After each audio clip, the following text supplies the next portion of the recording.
Boa tarde, bem-vindo a mais um programa da Aliança Evangélica Portuguesa. Quem é Jesus? Esta é talvez uma das mais preciosas descobertas que podemos fazer e que ainda hoje nos leva ao encontro de uma nova e libertadora realidade.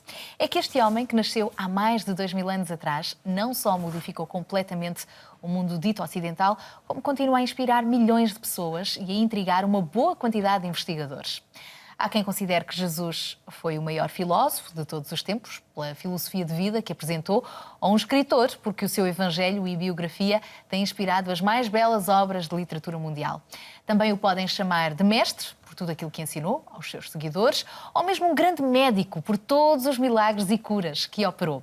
Também já o chamaram de rei dos judeus, de profeta ou de revolucionário, que até alterou a contagem do tempo e do calendário, já que hoje vivemos no ano 2019, depois de Cristo. Mas será que Jesus foi apenas um grande homem que marcou a história, ou mais do que isso? Ele é Deus. E qual foi a sua missão ao vir a este mundo? Será que podemos afirmar que ainda hoje Jesus vive e tem poder para transformar o rumo da história? Que diferença ele pode fazer também na sua vida? É sobre este tema que hoje vamos estar a conversar com os nossos convidados. São eles o Samuel Pinheiro, evangelista e diretor da revista Novas de Alegria, das Assembleias de Deus. Sónia Leal é professora e ainda Rui Ribeiro, finalista do curso de Teologia do Seminário Batista. Obrigada por estarem connosco. Muito bem-vindos. De facto, quem é Jesus? Existem na história muitos grandes homens, muitos profetas, não é? E muitas religiões. Mas em que é que Cristo e o cristianismo se distinguem de tudo o resto? Em primeiro lugar, de facto, nós temos muitas religiões porque o ser humano é um ser religioso, vamos assim dizer. E a religião é essa dimensão do homem na procura do divino, do transcendente, daquilo que o completa, porque efetivamente está anexado à sua própria constituição e identidade esta dimensão. O cristianismo distingue-se das religiões porque, de uma forma muito sintética, e isto tem uma grande discussão certamente por trás, e seria um debate interessante, mas as religiões é o esforço do homem para alcançar a Deus. Jesus Cristo é a iniciativa de Deus de vir ao encontro do homem.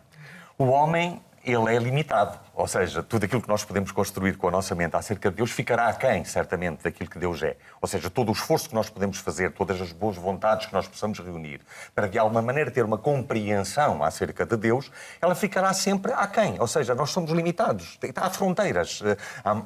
Mesmo dentro daquilo que é o humano, há muita coisa que nós não conhecemos.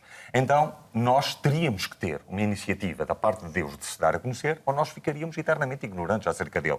E, na realidade, a boa notícia que nós temos, que é o Evangelho, é que Deus tomou essa iniciativa há cerca de 2000 anos atrás, embora exista toda uma história que vai desde a criação até à altura em que Jesus Cristo ele vem, e Jesus Cristo ele aparece com esta revelação, com esta afirmação, com esta assertividade, que deixou marcas no seu tempo, mas que deixa por toda a história até os nossos dias e de uma forma universal.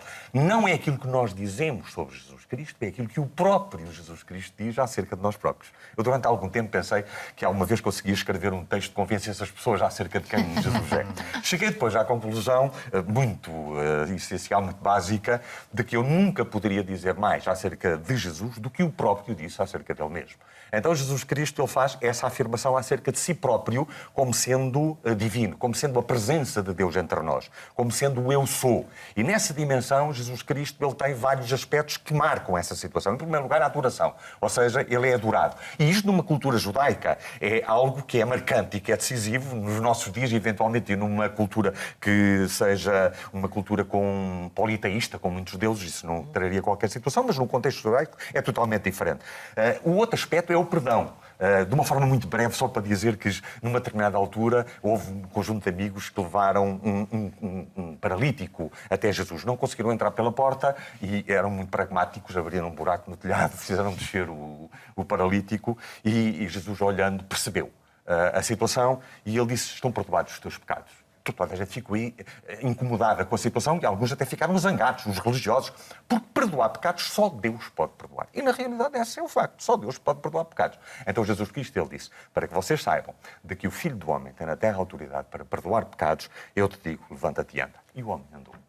Depois, a outra dimensão que caracteriza e que muda, de facto, e que distingue Jesus Cristo, é o facto de Jesus Cristo ele dizer: ninguém vem ao Pai senão por mim. Jesus é o único caminho. É o único. É Ele que diz, não sou eu que digo. Nós temos é que experimentar. E quando nós já experimentamos, vemos essa realidade. A outra marca distintiva, para além da vida do sobrenatural que Jesus Cristo ele viveu e da vida do contacto, amando todas as pessoas, porque era amigo de publicanos e pecadores, é que Ele morreu. E Ele morreu dando-se, ou seja, Deus na dádiva de si próprio. Na criação, Deus dá-nos tudo. Na expiação, Deus dá-se a si mesmo. E isso é algo de fabuloso, de extraordinário, de distintivo em relação a tudo aquilo que nós poderíamos imaginar sobre Deus. Que Deus se desse a si mesmo naquela morte cruenta para, de alguma forma, substituir o homem e alcançar para o homem a vida eterna. Mas Ele não ficou na cruz. Ele ressuscitou. O que também o distingue de todos os outros mártires e heróis da história. Embora nós encontremos algumas ressurreições, mas todos aqueles que ressuscitaram morreram.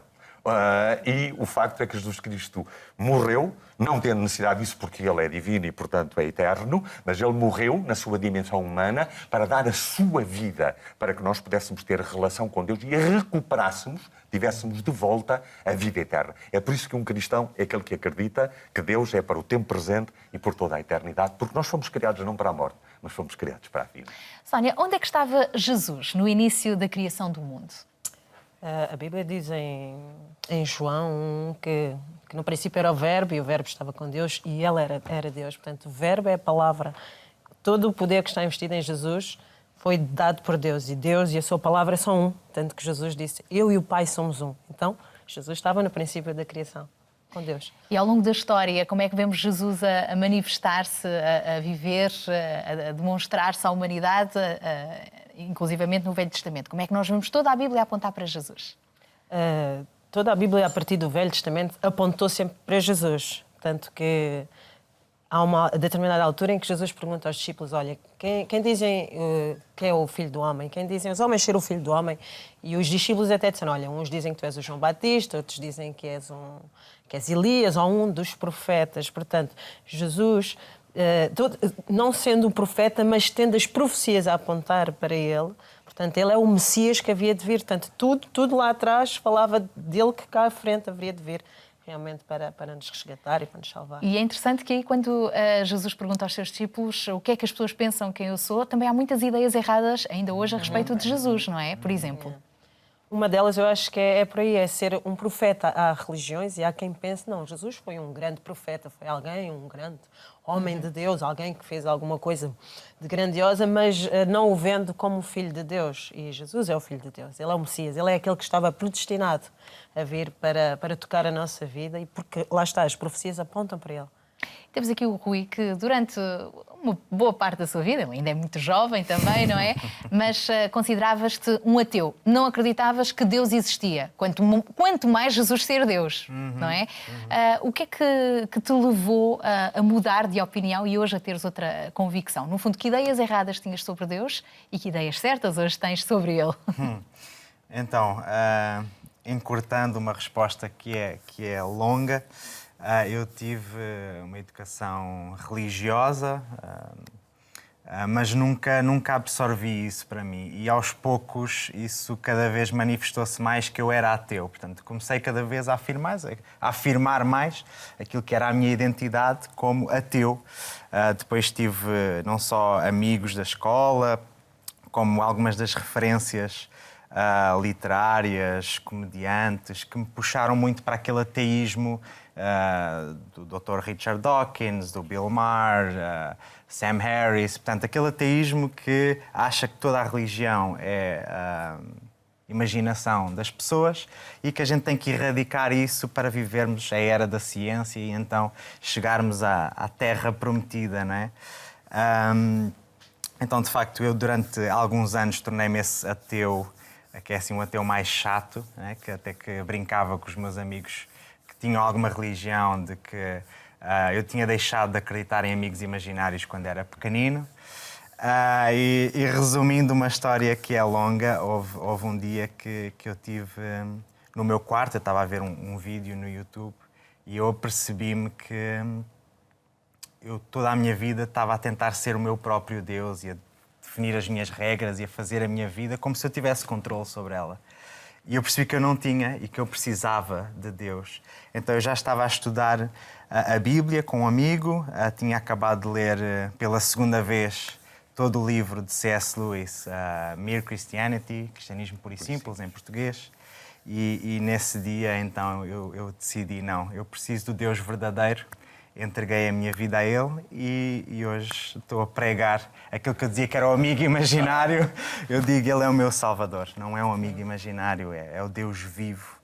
E acho que fez a diferença, não só o C.S. Lewis, mas eu também estudar a Bíblia e perceber que eu tinha ideias muito erradas acerca da Bíblia. Portanto, algumas ideias que passam na cultura geral, na sociedade, que depois eu vou ver na Bíblia e que são diferentes. A Bíblia realmente mostra que os discípulos não tinham nada a ganhar em falar de Jesus como Deus.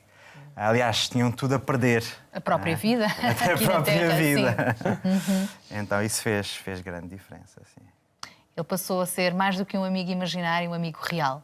Bem real. Jesus. Que afirmações é que Jesus fez acerca de si próprio? Ele fez, Nos ajudam a entender quem é Ele. Sim, ele fez das declarações mais extravagantes, vamos assim dizer, se nós as considerássemos que elas pudessem ser atribuídas a um mero mortal. Porque, na realidade, há aquilo que normalmente alguns autores chamam do trilema relativamente à identidade de Jesus Cristo.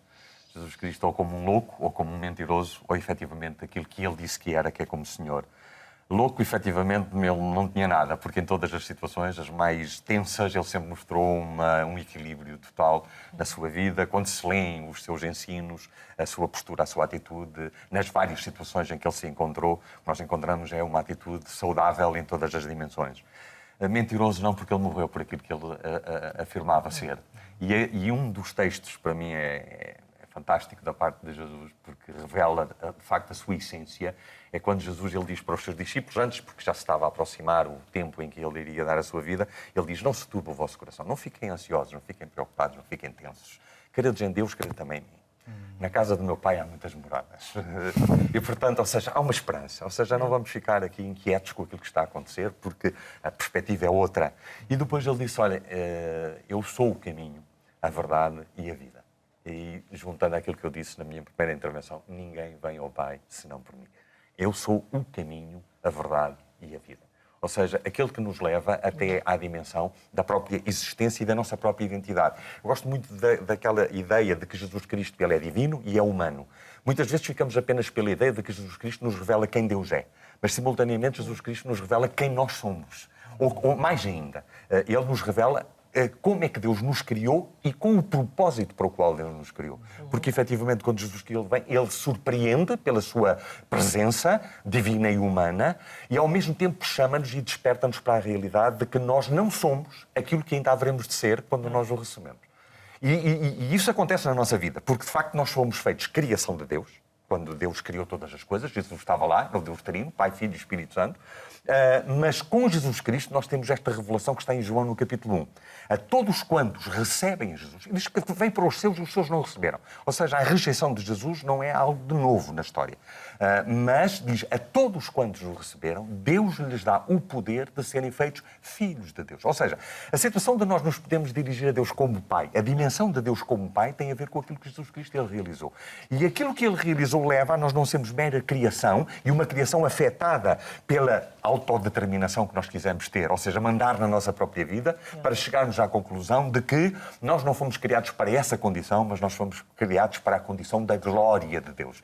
Essa glória que é maior do que todo o espetáculo que o ser humano pode alguma vez inventar, porque não é espetáculo, é a realidade intrínseca do ser humano na relação pessoal com Deus. Ser filho de Deus, relacionar-se com Deus enquanto Pai. E foi isso que Jesus Cristo ele nos veio proporcionar, porque ele é o Filho unigênito que se tornou o primeiro. O primogénito, e hoje nós fazemos parte de uma família incontável de homens e de mulheres que sabem que são filhos de Deus, que Deus está permanentemente com eles, que são templo da habitação do Espírito Santo, e isso marca a diferença por causa daquilo que Jesus Cristo ele disse de si próprio e aquilo que ele concretizou em nós. Então a vida que nós vemos em Jesus Cristo é a mesma vida que nós podemos ter essa vida saborosa que é a vida de nós sabermos que somos amados por Deus, que Deus nos quer bem, que os nossos pecados são perdoados, já não existe nenhuma condenação, antes pelo contrário, há uma justificação. Nós temos uma posição justa diante de Deus. Não temos nada que nos preocupar em relação a essa situação e temos uma nova vida que nós podemos viver. Uma nova vida em termos de atitude, de comportamento e uma nova vida na dimensão de nós já saborearmos com saudade essas moradas que Ele nos foi preparar. É verdade. Por isso é que Jesus também disse sobre si próprio: eu sou o princípio e o fim, o alfa e o ômega. Ele estava com Deus no princípio, Ele era Deus e é o fim de todas as coisas. Ele é eterno, nele encontramos a eternidade. Sónia, que outras afirmações Jesus fez sobre si próprio que nos ajudam a entender quem Ele é e o que Ele tem para nós? Outra das afirmações foi ele ter afirmado que era o bom pastor. E ele diz lá em João que eu sou o bom pastor e conheço as minhas ovelhas e das minhas sou conhecido. Se nós pensarmos no mundo físico, no mundo natural, a função de um pastor de ovelhas é de quê? É de guardar, é de proteger, é de trazer segurança, é de trazer alimento, trazer bom pasto, é de alguém que vai adiante delas e que cuida delas. E Jesus fala acerca de nós, o homem, como sendo ele a pessoa que vai cuidar de nós, que nos vai dar o alimento, vai nos dar o bom pasto, que nos vai guiar ao bom caminho, que nos vai guiar às tais pastos verdejantes que falam no Salmo 23. É muito interessante perceber que a ovelha em si, o animal ovelha, é um animal vulnerável. Ele não tem, em relação aos outros animais, ele não tem mecanismos de defesa. Ela é muito ingênua. Então é engraçado Jesus dizer, ok, eu sou o bom pastor, eu conheço as minhas ovelhas, elas conhecem a minha voz e nós percebermos que conhecemos este bom pastor. Como é que nós conhecemos o bom pastor? Quando passamos tempo com ele. No mundo natural, as ovelhas conhecem a voz do seu pastor porque elas passam o tempo todo com ele. Elas não reconhecem outras vozes. E então é muito interessante nós percebemos, ok, Jesus, em ti eu posso descansar, em ti eu posso encontrar este alimento, não sendo o alimento físico, mas o alimento espiritual que vai alimentar a minha alma. E o físico também, porque ele acaba por ir ao encontro de todas as nossas necessidades. Sim, estou a falar a nível da alma, das nossas emoções, mas sim, o físico, porque ele em todo o tempo supre as nossas necessidades. Eu gosto muito dessa E a importância de passagem. passarmos tempo com ele, não é? Intimidade com Jesus é o bom pastor e dá a sua vida pelas suas ovelhas. Até só para terminar, é muito interessante que diz em Isaías que ele foi levado ao matadouro como ovelha muda. E se nós formos estudar a vida das ovelhas, eu estudei há pouco tempo a vida das ovelhas, e realmente elas quando estão para ser mortas, elas não falam, elas emudecem, elas não comem, elas deixam-se ir. E é engraçado que Jesus depois, para além de fazer alusão que ele é o bom pastor, mas ele também faz a alusão como ovelha. Né? Há a dualidade como bom pastor, mas também como ovelha que se dá pela salvação de cada um de nós. Muito Daí interessante. também João Batista ter dito: eis o Cordeiro de Deus, Jesus, que tira o pecado do mundo. E outras afirmações de Jesus que têm chamado a tua atenção e que te ajudaram a entender que ele era Deus? Eu gosto muito quando em João 14,6 Jesus fala que ele é o caminho, a verdade e a vida. E isso mexeu comigo porque na leitura de C.S. Lewis eu percebi que até mesmo na minha prossecução da verdade, da ciência, eu percebi que não pode haver duas verdades que se opõem, não é? Não pode haver dois caminhos que levam para o mesmo sítio. Se há uma bifurcação e vão para sítios diferentes, então quando Jesus diz que ele é o caminho, a verdade e a vida, então quer dizer que não há outro caminho para chegar a Deus, quer dizer que não há outra verdade para chegar a Deus e que não há outra vida que leva à vida eterna como Jesus. Porquê é que Jesus teve de morrer na cruz? Vendo nós que ele é tão poderoso, que ele é o próprio Deus, porquê é que Jesus veio para morrer por nós? Porque esta necessidade? Eu acho que a resposta está em João 3,16. É uma das respostas, porque diz que Deus amou o mundo de tal maneira, amou-nos de tal maneira, que deu o seu Filho único, o tal unigênito, para que, ao crermos nele, não perecêssemos, não morrêssemos, mas tivéssemos a vida eterna. Quando Adão desobedece a Deus, Adão perde a comunhão com Deus, o pecado, não é o chamado pecado. O pecado não é nada mais nem nada menos do que separação do homem de Deus. E ao ficar separado de Deus, porque Deus em Gênesis já lá dizia que se no dia em que eles desobedecessem, no dia em que eles comessem do fruto da árvore, eles morreriam. Esta morte não seria uma morte física, seria uma morte espiritual.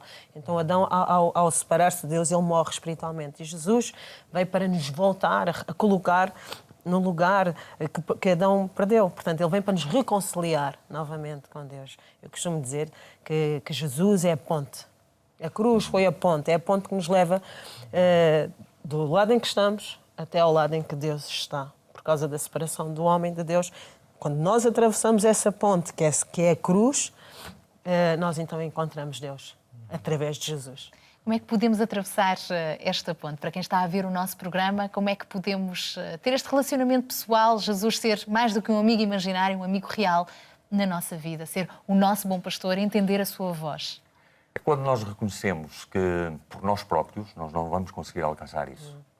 Que todo o nosso esforço, toda a nossa boa vontade, toda a nossa possível virtude, se é que ela existe, todas as nossas boas ações juntas, e essa é outra da dimensão, da diferença que existe entre o Evangelho, a pessoa de Jesus Cristo e todas as religiões. Não se trata aqui da nossa relação com Deus, de pesar numa balança o que nós fazemos de bom ou o que nós fazemos de errado e depois ver qual delas é que pesa mais e isso vai decidir a nossa eternidade. Isso não tem nada a ver com o Deus que nós encontramos na Bíblia. O Deus que nós encontramos na Bíblia é um Deus que nos dá aquilo que nós não podemos adquirir. Que não nos põe sobre nós um encargo de conquistarmos aquilo que nós não podemos conquistar. É um Deus que reconhece o nosso estado. Aquilo que nós temos que fazer para o receber é reconhecer a situação em que nós nos encontramos e a natureza de Deus. A religião pode envolver-se com negócio. O Evangelho não é negócio. A palavra de Deus tem uma palavra que, para mim, eu sou fanático dela. É a palavra graça. Ou seja, é um favor. É algo que Deus nos dá que nós não temos como pagar. Mas essa é a grande relação que existe na identidade da qual Deus nos criou. É a natureza própria de Deus, mas Deus nos criou para ser assim. É por isso que amor não se pode vender. É por isso que amor não se pode comprar. As coisas mais importantes da vida não têm preço. E essa é a realidade que nós encontramos em Deus. Deus não veio dizer, olha, vocês, se quiserem me encontrar, vocês têm que ir aqui ou ir acolá. Vocês têm que pagar isto e pagar aquilo. Vocês têm que seguir esta e aquela regra. Vocês têm que fazer esta e esta prática. Vocês têm que seguir esta e aquela liturgia. Vocês têm que fazer este e aquele sacrifício. E então o homem esforça-se para conseguir. E no fim, será que eu consegui ou não consegui? Não. Deus vem. É claro que isto pode ser apresentado de muitas maneiras, mas eu gosto de ver aquela maneira simples e prática, talvez ao alcance de outra pessoa qualquer, que depois teologicamente pode ser desenvolvida. Mas a situação é, Deus vem e diz, eu estou aqui. É por isso que ele, sendo santo, ou seja, alguém no qual não existe uma falha, qualquer que ela seja, ele vem e perante uma religião que fazia separação entre o pecador e o homem religioso, e até parece que o religioso, quando ia no mesmo lado do passeio e via chegar um pecador, ele passava para o outro lado, porque tinha medo de ser contaminado. Deus vem, sendo aquela pessoa a quem ninguém podia apontar nada. E ele vem e ele torna-se amigo.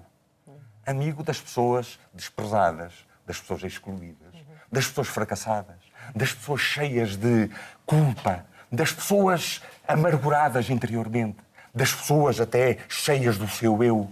Ele torna-se amigo delas e mostra uma cara de Deus, uma face de Deus que as pessoas não conheciam. Ah, mas Deus afinal é assim. Este é o Deus que nos é apresentado na Bíblia. Não é um Deus do qual nós temos que fazer esforço para encontrá-lo, porque nós não o encontramos. É Ele que nos encontra. Ele que vem ao nosso encontro, porque Ele veio em Jesus Cristo e fez tudo. E eu gosto muito de pensar que Ele tomou forma humana, porque quando Ele nos criou, Ele já nos criou à sua imagem e à sua semelhança. Se Ele não nos tivesse criado, é por isso que é possível compreender, com todo o mistério que existe, a natureza divina e a natureza humana. Porque, de alguma forma, nós fomos criados já à imagem e à semelhança de Deus. Perdemos essa imagem. Podemos reconhecer isso hoje em nós, mas através de Jesus recuperamos-la. Como? Aceitando a Jesus. Dizendo a Jesus, olha, eu quero que tu sejas o meu amigo.